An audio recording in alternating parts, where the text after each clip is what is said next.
आदि शक्ति भगवती जगदम्बा मैया की। तो भगवान राम भी का जन्म मास है और आज जन्म तिथि भी है और कल विजयदशमी उद्यापन, क्योंकि आपने आज नव दुर्गाओं को पूज लिया है। प्रथमे शैलपुत्री च द्वितीय ब्रह्मचारिणी तृतीयं चंद्रघंटेति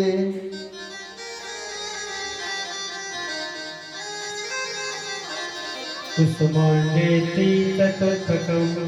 चौथे नंबर पर मां भगवती कृष्ण।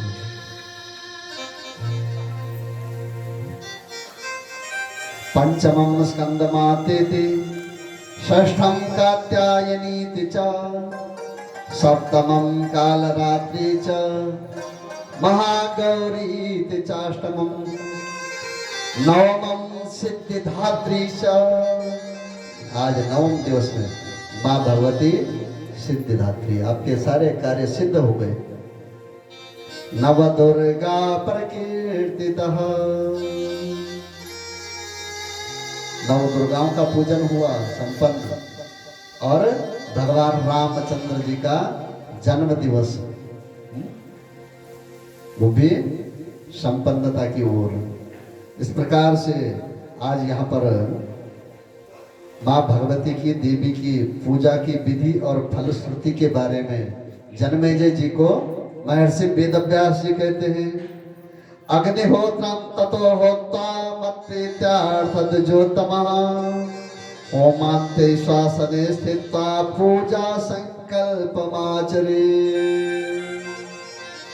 यज्ञ अनुष्ठान करने के बाद में जैसे पाठ पारायण हो गया तो इसका दशांश हवन यज्ञ होता है, आहुतियां दी जाती है यज्ञ नारायण को, और उसका दशांश फिर तर्पण और तर्पण का दशांश मार्जन।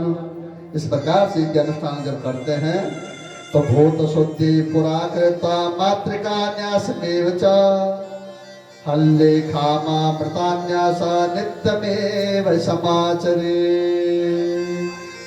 माँ भगवती हमारी मनोकामना सिद्ध करती है और पूजा संपन्नता की ओर जाती है। बोला राजन, इसी प्रकार का आख्यान एक बार महाराज अश्वपति महाराज की कोई संतान नहीं थी, और जब इनकी संतान नहीं थी अपने ब्राह्मण देवताओं के पास में उपचार के लिए, ब्राह्मण माने जैसे जब हम बीमार होते हैं तो वैद्य के पास में जाते हैं, डॉक्टर के पास में जाते हैं इलाज करवाने के लिए, तो ऐसे ही ब्राह्मण देवता भी अपने आप में डॉक्टर हैं, क्योंकि वो आपके अरिष्टों का निवारण कर रहे हैं। वो दवाई दे करके करते हैं निवारण डॉक्टर, और ब्राह्मण देवता मंत्र बोल करके आपके पापों का शमन करते हैं, अरिष्टों का निवारण करते हैं। तो यहाँ पर महाराज अश्वपति की जब संतान नहीं हुई तो ब्राह्मणों के पास में गए। ब्राह्मणों ने कहा भाई तुम माँ भगवती का यज्ञ करो। बोला किस देवी का यज्ञ करें, क्योंकि देवियां तो अनेक हैं। बोले तुम सावित्री मैया का पूजन करो, और सच्चे श्रद्धा भाव से विश्वास मान करके, और ब्राह्मण देवताओं के द्वारा आज माँ भगवती का नवहान्न पारायण यज्ञ ये अश्वपति महाराज ने करवाया। तो यहाँ पर महर्षि वेदव्यास जी कहते हैं, राजन मद्र देशे महाराजो बभूवा सर्पतिर्मने वैरिण्यां बलहरतंचा मित्राणां दभनाशनम। अपने दुखों का निवारण करने के लिए, बैरियों को समाप्त करने के लिए ये यज्ञ अनुष्ठान किया, और जब यज्ञ अनुष्ठान किया तो माँ भगवती की कृपा हुई और इनकी पत्नी गर्भवती हो गई। तो धीरे धीरे करके समय बीता और आज इनके घर में एक कन्या का जन्म हुआ। बड़ी खुशहाली छा गई। ये राजा अश्वपति बड़े खुश कि हमारे घर में कन्या का जन्म हुआ है। तो जन्म होने पर नामकरण संस्कार हुआ। तो नामकरण संस्कार हमेशा ध्यान देना कि बच्चों के जो नाम हैं किस प्रकार से रखें। विकृति आ गई है, आपके हमारे अंदर कैसी विकृति कि भगवान का आसरा, भगवान के पास में जाना ही नहीं चाहते हैं। और जो पहले वाले लोग थे उनको कहते हैं अरे वो बेवकूफ थे, पहले वाले कुछ जानते ही नहीं थे। अरे वो सब कुछ जानते थे और जितना जानते थे उतना मानते भी थे। और आज आप लोग यदि जानते हो तो मानते नहीं हो। पहले जब बच्चों के नाम होते थे तो राघव, माधव, गोपाल, इस प्रकार के नाम होते थे। और आज देखो विडंबना, किसी बहन को पूछो बहन तुम्हारा नाम क्या है, कि लक्ष्मी देवी, बहुत सुंदर नाम है। बच्चे कितने हैं, कि 2 बच्चे। क्या क्या है, एक बेटा है एक बेटी है। उनके नाम क्या है बहन जी, तो क्या बोलेंगी बहन जी, कि बेटी को नाम है टिंकी, पिंकी, मिंकी, रिंकी। और बेटों के नाम टिंको, मिंको, पिंको, इस प्रकार के नाम। तो बताओ, जतोज नाम ततोज गुण।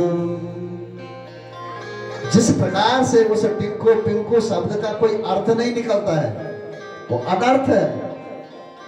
जिसके नाम का ही कुछ अर्थ ना निकले, उस नाम को बोलने से क्या प्रयोजन। आप गोपाल बोलोगे, माधव बोलोगे,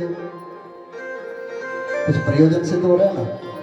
बेटी का नाम लक्ष्मी रखा है, दुर्गा रखा है, पार्वती रखा है, मां भगवती के नाम आ रहे हैं ना। और विचार करो, जब आपके बेटे का जन्म हुआ, जन्म से लेकर के आज आपका वो बेटा 10 साल का हो गया है। और 10 साल में आपने यदि अपने बेटे का नाम माधव गोपाल पुकारा है तो कितनी बार आपने भगवान का नाम ले लिया है। आप लोग धार्मिक प्रवृत्ति के हैं, कथाओं में जाते रहते हैं। श्रीमद् भागवत महापुराण में अजामिल की कथा आती है। और अजामिल ने अपने बेटे का नाम नारायण रखा था। तो नित्य अपने बेटे का नाम लेता था, नारायण इधर आ, नारायण इधर आ, नारायण इधर आ। और अंतिम समय में जीवन में कोई पुण्य तो किया नहीं था। यम के दूत प्रकट हुए और जैसे उसने देखा उनको, भीमो सौरभ से क्षणों, लंबे लंबे नाखून वाले, बड़े पेट वाले, हाथों में हथियार लिए हुए, घबराया। और उस समय भी अपने उस छोटे बेटे नारायण को पुकारा, नारायण नारायण। जब तक तीसरी बार नारायण बोलता था, यम के दूतों ने गला दबाया और अजामिल का राम नाम सत्य हो गया। तीसरी बार आवाज नहीं आई। आकाश मार्ग से भगवान के पार्षद जा रहे थे। उन्होंने सुना कि अंतिम समय में जो भगवान का नाम इतना चिल्ला चिल्ला करके बोल रहा है, इसने जीवन में कितनी बार हमारे प्रभु का नाम लिया होगा। और उतरे वहां पर, देखे वहां यमदूत, और यमदूतों को मार करके, पीट करके आज भगा दिया। यम के दूत गए, बोला महाराज आज आपने हमारी पिटाई करवा दी। अरे बोला क्या हुआ, क्यों ये पिटाई। बोला आपने कहा था अजामिल पापी है, और वो तो धर्मात्मा निकला। उसको लेने के लिए तो भगवान के दूत आए, पार्षद आए और विमान पर बिठा करके उसे स्वर्ग में ले गए। और आपने कहा था वो पापी है, उसको मारते पीटते हुए ले आना। देखा धर्मराज जी ने वो फाइल, इसने तो पाप ही किए हुए हैं। और उठा करके आज उसके पापों की कॉपी और भगवान के बैकुंठ धाम में जाते हैं। बोला प्रभु, जब इस प्रकार के पापियों को आपने अपने बैकुंठ में स्थान देना है, तो मेरा तो कार्यालय बंद हो जाएगा, यहां कौन आएगा। तो भगवान ने समझाया कि अंतिम समय में जो मेरा नाम लेते हुए इस शरीर से प्राणवायु का त्याग करता है, वो मेरे बैकुंठ धाम का अधिकारी बन जाता है। बोला प्रभु मैं किन लोगों को लाऊं, मैं कैसे लोगों को अपने यहां ले जाऊं। बोला जीवान भक्ति न गुण नाम ध्येयम, जिसकी जुबान पर कभी भी गलती से मेरा नाम नहीं आता है, जिसने हृदय में भी कभी भगवान के नाम का स्मरण नहीं किया,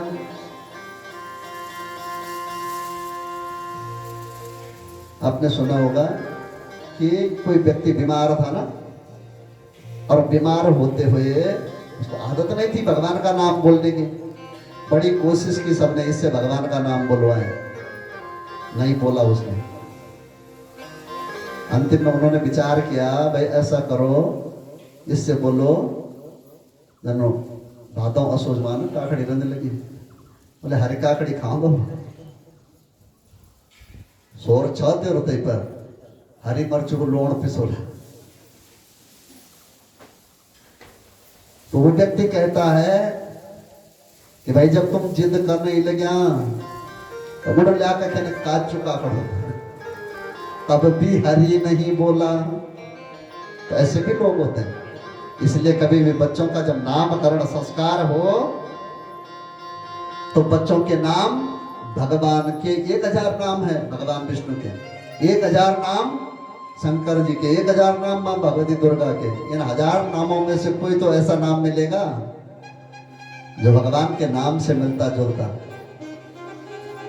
तो बच्चों का नामकरण संस्कार इस प्रकार से करें, टिंकू पिंकू रिंकू मिंकू ये नाम न रखें। और जो प्रचलित नाम है ऐसा भी न करें। नाम की बड़ी महिमा है कि गरफुण हम ये तो पप्पू बोलता और कागज पत्र में इंद्र देवे बनो। उपनाम न रखें। उपनाम बने वो अन्य कार्य कर रहा है, फिर उस नाम का भी प्रभाव पड़ता है। नाम में, शब्दों में इतनी बड़ी ताकत है।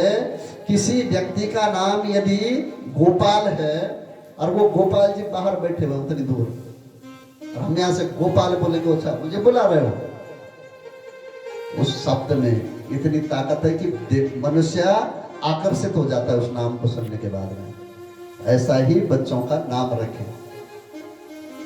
ब्राह्मण देवता आए, इन अश्वपति महाराज की जो पुत्री हुई थी, तो बोला इसका नामकरण संस्कार करते हैं। तो अश्वपति महाराज ने हाथ जोड़े, बोले ब्राह्मण देवताओं, ये जो मेरी पुत्री है ये देवी सावित्री की कृपा से हुई है।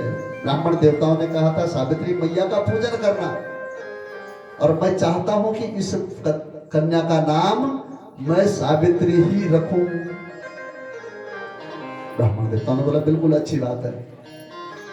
अब वो सावित्री देवी जब कुछ बड़ी हो गई तो एक दिन इसकी कुंडली बनाई, और नारद जी कहीं से आए, नारद जी को उस कन्या की कुंडली दिखाई। ये जब बड़ी हो गई, नारद जी से पूछा अश्वपति महाराज ने कि हमारी पुत्री का जीवन कैसे चलेगा, ठीक ठाक जिएगी या जीवन में कष्ट भोगेगी, आप कृपा करके बताएं।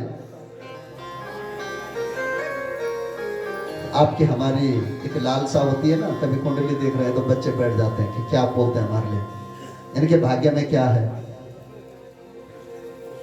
तो सावित्री देवी भी सुन रही थी। नारद जी ने कहा इसके ग्रह तो बहुत बढ़िया है,